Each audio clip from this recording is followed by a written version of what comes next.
नमस्कार. आज मी नाश्त्यासाठी लापशीचा उपमा बनवणार आहे.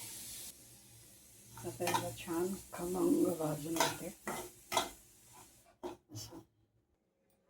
उपम्यासाठी कांदा चिरला आहे, थोडी मिरची आणि कोथिंबीर.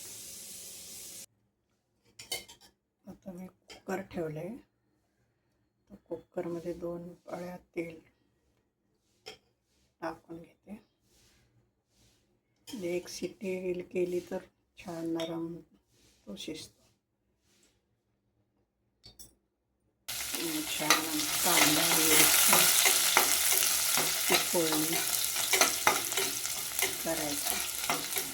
थोडं कांदा लाल परतून घेते.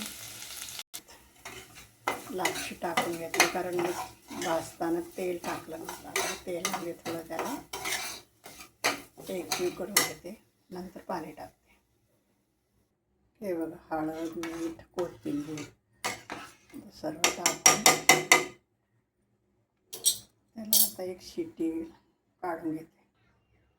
हे बघा, तयार झालं नाश्ता. या नाश्ता